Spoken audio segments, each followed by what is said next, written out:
우리 하나님께서는 이스라엘 백성에게 너희가 실수해가지고 죄를 짓게 되거든 이렇게 해라 라는 그런 말씀을 하고 계십니다. 여러분, 실수는 어떤 겁니까? 실수라는 것은 고의성이 전혀 없는 경우를 실수라고 합니다. 근데 고의성이 조금이라도 있으면 그 실수라고 볼 수가 없죠.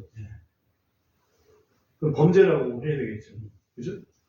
근데 예를 들어서 성경에 나오는 예입니다만 도끼로 나무를 베고 있습니다. 근데 도끼로 나무를 베다가 그 쪼개진 나무 조각이 예를 들어서 근처에 있던 사람이 다치겠다.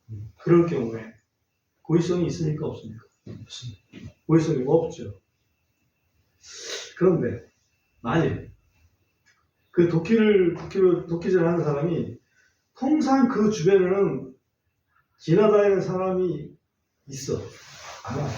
그래서 자기도 실수할 수 있어. 그럼에도 불구하고 거기서 도끼질을 해. 그러다가 다쳤어. 그럴 경우에 고의성이 전혀 없다고 할 수 있을까요?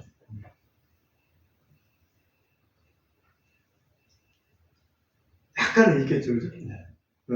그러니까 본인이 생각할 때 전혀 그런 생각, 아예 그 생각 자체는 못했다. 아예.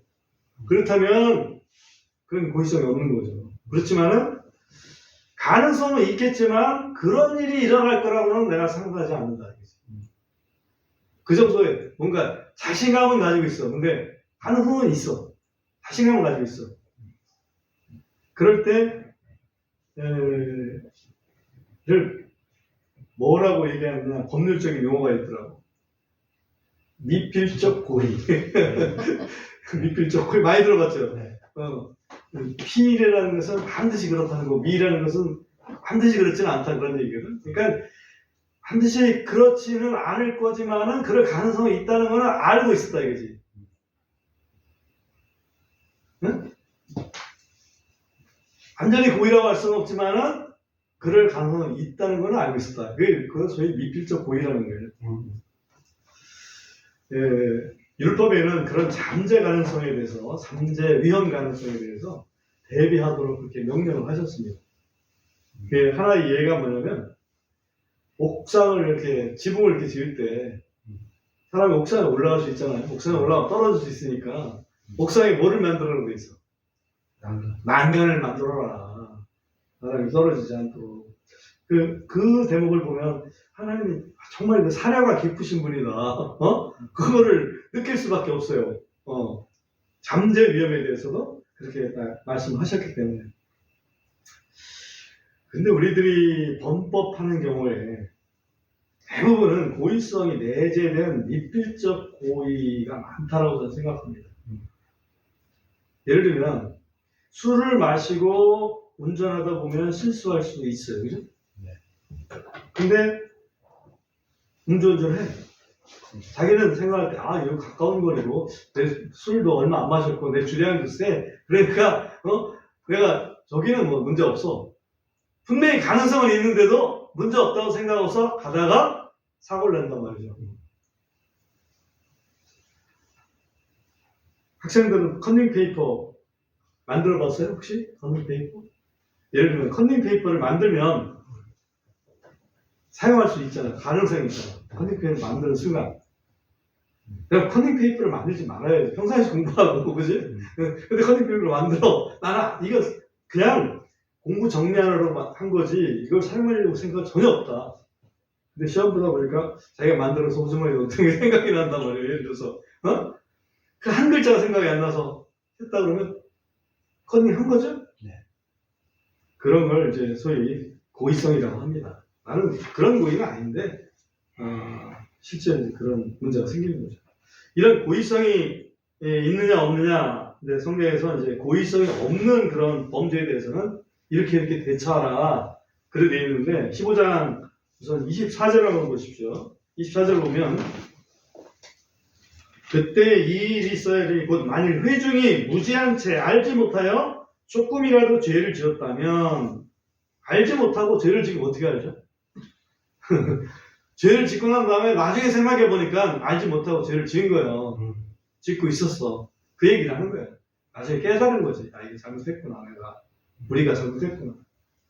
온 회중은 어린 수수 한 마리를 주께 향기로운 냄새로 번제 헌물로 드리고 관리에 따라 그것의 음식 헌물과 그것의 음료 헌물을 드리고 또 염소 새끼 한 마리를 죄 헌물로 드릴지니라. 온 회중이 잘못했을 경우에는 번제 헌물하고 속죄 헌물을 2개를 준비를 해라. 이제 그 얘기죠. 그리고 25절에 보면 제사장이 이스라엘 자손의 온 회중을 위하여 속죄하면 그들이 용서받으리니 이는 그것이 알지 못한 일이기 때문이라. 그러니까 알지 못하고 범죄한 것에 대해서는 그렇게 제사를 드리면 그리고 하나님 그 제사장이 속죄를 하면 그러면 용서해 주겠다. 또 개인이 한 경우 오늘 우리가 읽었던 데가 27절인데 만일 어떤 혼이 알지 못하여 죄를 지으면 그는 1년 된 암염소를 죄헌물로 가져올지니라. 알지 못하고 죄 졌는데 어떻게 가져와? 알지 못하고 죄 졌다가 나중에 깨닫게 되면 그 소리예요. 처음부터 아는 게 아니야. 모르고 죄를 졌어. 근데 나중에 보니까 죄를 졌어. 그래서 죄헌물을 가져오고 제사장은 알지 못하여 죄를 지은 그 혼을 위해 속죄할지니 곧 주 앞에서 그가 무죄함으로 인해 죄를 지을 때 그를 위하여 속죄할지니라. 그리하면 그가 용서받으리라. 꼭 대입이 되는 게 제사장이죠. 제사장이 그를 위해서 용서를 하면 용서받으리라. 속죄를 하면 그 법은 29절에 보면 너희는 알지 못해 죄를 지은 자를 위한 하나의 법을 가질지니 이 말은 하나의 법이라는 말이 무슨 뜻이냐면 이스라엘 자손이나 이방인이나 같은 법이다. 그 얘기예요. 이스라엘 자손에서 태어난 자와 그들 중에 머무는 타국인을 위한 것이 하나의 법이다. 같은 법으로 다스려 줘야 된다. 그 얘기입니다.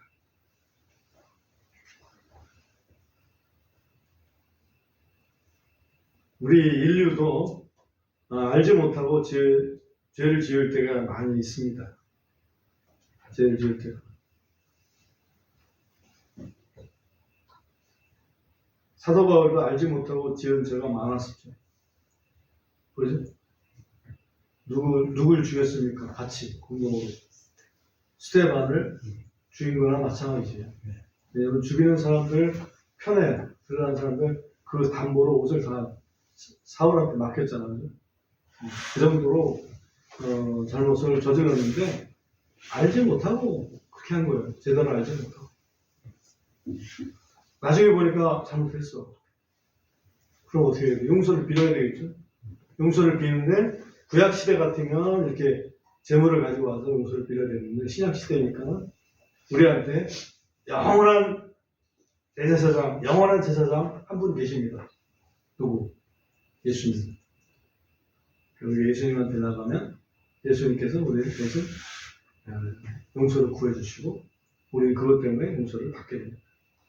그 다음에 두 번째 우리가 봐야 될 것은 이렇게 그냥 고의성이 없이 잘못한 경우 많잖아. 그런 경우는 우리가 충분히 이해된다고 치자고. 그래도 고의성이 없어도 그 도끼날에 맞아서 죽는 사람도 있어요. 이걸 오살이라고 그러죠. 근데 고의적으로 율법을 무시한 경우는 어떨 것이냐. 이게 30절입니다. 이게 30절 보시면 그러나 그 땅에서 태어난 자든지 타국인이든지 그러니까 태어난 자나 태어난 유대인이나 타국인이나 한 법으로 다스리는 거예요. 그 혼이 조금이라도 제멋대로 행하면 제멋대로 행한다는 것은 하나님 말씀이 있지만 자기 생각대로 행한다는 얘기죠. 말씀 무시하고 바로 그는 주께 수치를 끼치는 것이니 그 혼은 자기 백성 중에서 끊어질 것입니다. 이것은 하나님을 대적하는 그런 행위고 하나님을 대적한다는 얘기는 하나님을 부끄럽게 만든다는 얘기예요. 나는 아무것도 아니네. 하나님이 모든 것을 만들어 모든 혜택을 주셨는데 하나님을 대적해. 그러니까 하나님 봤을 때 난 정말 아무것도 아니네. 나를 부끄럽게 하네. 그런 감정이죠.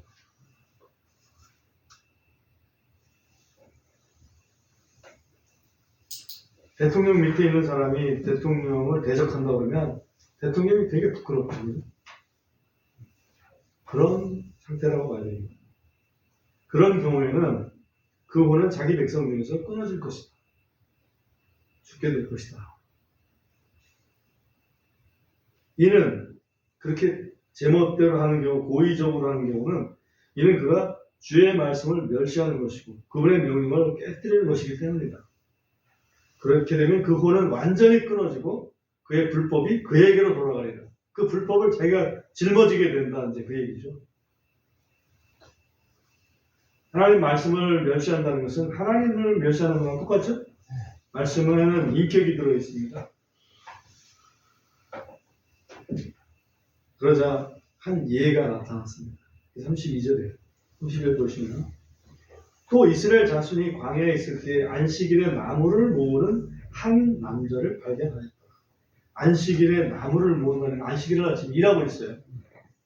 근데 이게 지금 이스라엘이 출애굽한 지 얼마 정도 된 후의 일일까요? 이게 거의 적어도 한 2년 정도 된 후의 일이거든요. 이게 최소한 이런 민수기 15장이 처음부터 하나님께서는 안식일을 가르쳐줬어요. 율법 전에. 배고파요. 그러니까 그래 내가 먹을 거 내려줄게 아침마다. 그런데 여섯째 날은 2배 내려줄 거야. 일곱째 날은 없다. 그때는 안식일이니까 그때 일하러 나오지 마. 실제로 여섯째 날 2배로 얻었어요. 근데 일곱째 날 안식일 날 나가서 이렇게 허탕 친 사람들이 있었잖아요. 네. 그때 교훈을 줬다고. 허탕 쳤지? 안식일날 좀 쉬는 거야. 왜? 하나님께서 6일 동안 창조하시고 제7일을 복주셨거든. 안식하시면서. 그러니까 그날은 하나님을 기억하는 날이야. 라고 가르치셨어요. 매일 아침 만나를 모았다고. 매일 제7일마다 안식일을 지켰어요. 자연스럽게. 근데 지금 안식일 날 어떤 사람이 나무를 모으고 있는 거야. 2년 동안 훈련을 했는데도 불구하고. 그러면 그게 뭐 실수로 하실까요? 고일까요? 그게 고의라는 거죠. 그래서 33절에 보면 나무를 모으는 자를 발견한 자들이 그를 모세와 아론과 온 회중에게 데리고 왔더라. 그들이 그를 감금하였더니 이는 그에게 어떻게 행해야 하는지 밝게 알지 못하였기 때문이더라. 주께서 모세에게 이르시되 그 사람을 반드시 죽일지니 온 회중이 진영 밖에서 돌로 그를 칠 것이니라 하시더라. 온 회중이 그를 진영 밖으로 데려가서 돌로 그를 쳐서 그가 죽었더니 주께서 모세에게 명령하신 것과 같았더라. 이게 고의적으로 율법을 무시한 경우 이것은 고의적으로 하나님 말씀을 무시하는 것이기 때문에 결국은 하나님의 인격을 멸시하는 것이기 때문에 하나님도 그대로 놔두지 않습니다.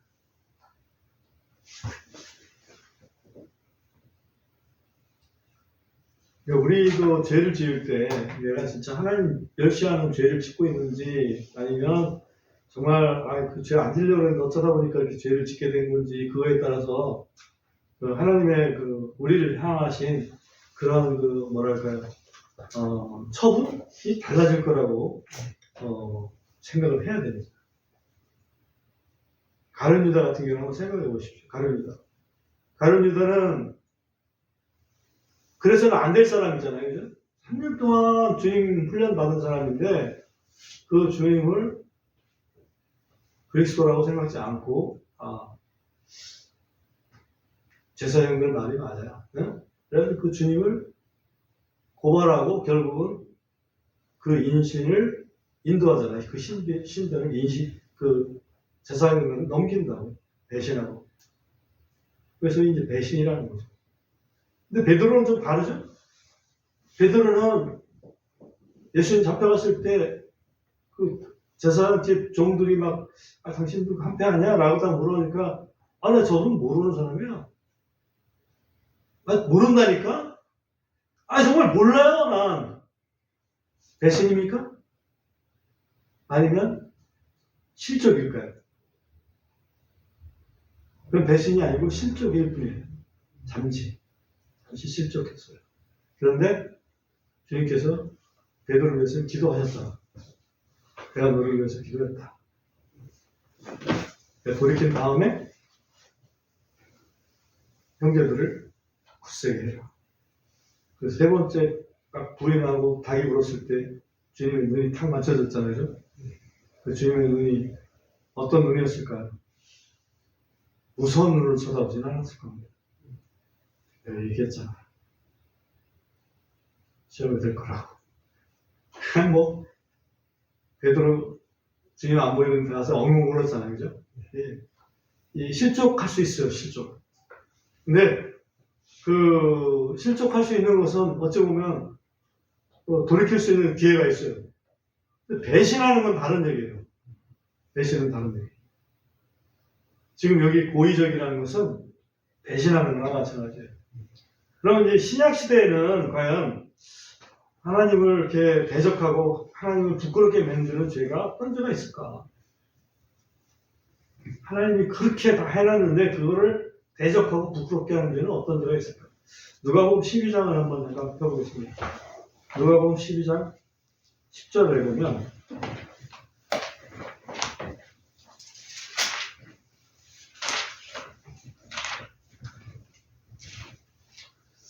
누구든지 인자를 대적하여 말하는 자는 용서를 받으려니와 성령님을 대적하여 신성 모독하는 자는 용서받지 못하리라. 그러니까 한마디로 예수님이 육체로 계실 때 얘기하는 거죠. 예수님 육체로 계실 때 그분한테 막 욕을 한다고 하고자고 그런 사람들은 실수로 잘 못한 거예요. 실수를 잘못한 거예요. 왜? 예수님이 그리스도인 줄 몰랐거든. 근데 성령님을 대적해서 신성 모독하는 자, 이거는 하나님이 분명히 아시는 걸 알면서도 그걸 대적하는 경우는 하나님을 대적하는 거기 때문에 그건 고의라는 거지. 그건 용서받지 못한다.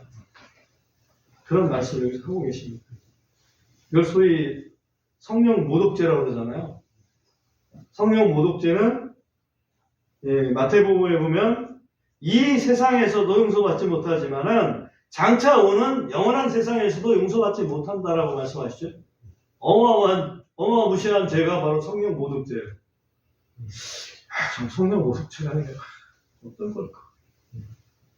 성령 모독죄. 나는 성령 모독죄로 지친 건 없을까? 그걸 고민 안 하겠어요? 하게 되죠? 사도 바울의 간증을 한번 잠깐 말씀드렸지만, 사도 바울의 간증은 사도행전 26장에서 있는 간증을 잠깐 보겠습니다. 사도행전 26장 9절부터 11절에 있는 말씀을 전체 봅니다. 사도행전 26장 9절부터 11절 제가 읽어보겠습니다. 나는 진실로 나사렛의 예수님의 이름을 대적하여 많은 일을 해야만 한다고 스스로 생각하였나이다. 또 내가 예루살렘에서도 이 일을 행하여 수제사장들에게서 권위를 받아 성도 중에 많은 사람을 감옥에 가두고 또 그들을 죽일 때에 내가 그들을 대적하는 내 목소리를 내었나이다. 내가 또 모든 회당에서 그들에게 자주 형벌을 내리고 강제로 신성모독하는 말을 하게 하며 그들을 향해 몹시 격분하여 심지어 타국의 도시들 어디죠? 아베세 그죠? 타국의 도시들까지 가서 그들을 핍박하였나이다. 여기 보면 사도 바울은 본인은 그렇게 신성모독 한다고 생각하지 않았어요. 근데 예수 믿는 사람들한테 막 협박을 해가지고 신성 모독적인 말을 그 사람들 입에서 나오게끔 그렇게 만들었다니까. 나사렛 예수 이름을 대적을 했고, 그 다음에 그 성도들을 막 죽입니다. 죽일 때 니들이 잘못한 거야. 그래서 막 그 그리스도인들을 핍박해서 죽일 때 또 그 잘못을 그들에게 씌웠고, 예수 믿는 사람들에게 형벌을 아주 그냥 가혹하게 자주 내렸고, 심지어는 예루살렘뿐만 아니라 타국의 도시들까지 가서 그들을 아주 괴롭혔습니다. 이 사도 바울이 고백하는 거예요. 내가 그렇게 했습니다. 했던 사람입니다. 근데 사도 바울은 살아남았잖아요. 그죠? 그러니까 그것은 성령 모독죄는 아니었다는 얘기지. 뭐가 성령 모독죄예요, 그러면? 디모데전서에 사도 바울은 고백합니다. 그럼에도 내가 하나님으로부터 긍휼을 입었던 것은 내가 믿지 아니할 때 알지 못하고 행했기 때문이다. 모르고 행했다. 한마디로 실수했다는 얘기죠.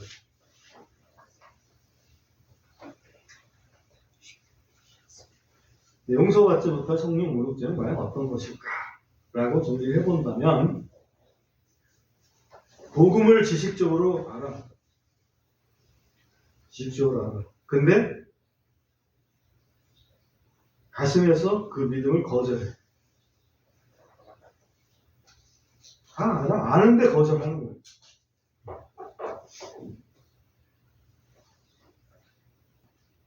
그러면 그렇게 되면 이 하나님이 행하신 그 대속의 복음을 부끄럽게 만드는 거죠. 그죠? 무력화시키는 거 아니에요? 하나님이 그 자신의 목숨을 그냥 버리시면서까지 이뤄놓으신 그 대속의 복음을 무력화시키다 보니까 아주 하나님을 멸시하는 것이 되어버리는 겁니다. 그러면 하나님 부끄럽죠. 그것이 성령 모독죄다.